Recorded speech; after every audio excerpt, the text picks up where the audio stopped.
Hei hi Sairàng rel kong chim lai kha nia voin hi December ninga sang ni som ni pali ania ti chuan le lampang hi kan thli chinang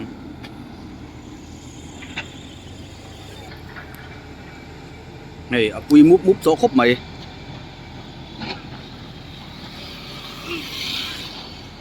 so ta thlingin anh độ phê về duy tổ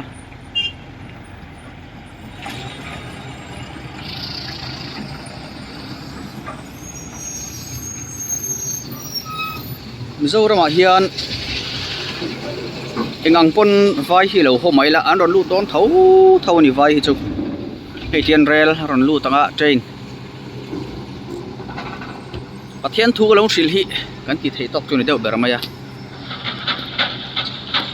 mình dâu thì cần nắm để thấy cần đi vàng hiền nên nó ki lúc à chọn cần mấy chiếc thì ram đang à thôi tú nào tập poni to à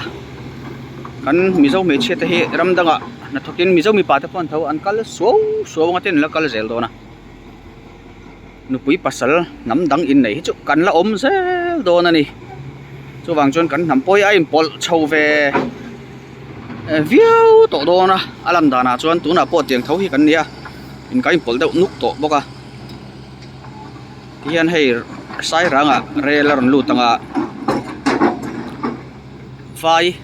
trong môi lầu này nó sẽ nắm đắng cho cần tầm đô nè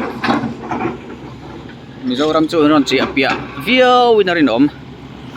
lầu bốc của hoa ta lầu hawa lầu nghe lầu ngâm chiếm khá tắm tắc cho nó tìm mặt sẽ là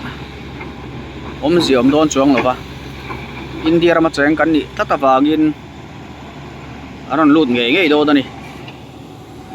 thấy chín chín à và thiên thu lâu xịt té khá khá cái tí mắc mỏ này bé chú bác chú à ấy rồi na không ai chuyện à thấy chuyện anh tí tu rằng anh cho lâu tí khởi dung ha đủ sao mà này mà sẽ soi là soi nu mi zo phakar kan omang bokin vai phakar te phing ten om ve boka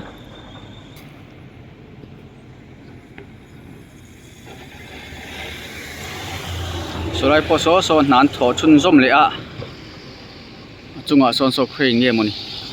om le ura chiat na thleng to lo sela kan ti tak zetani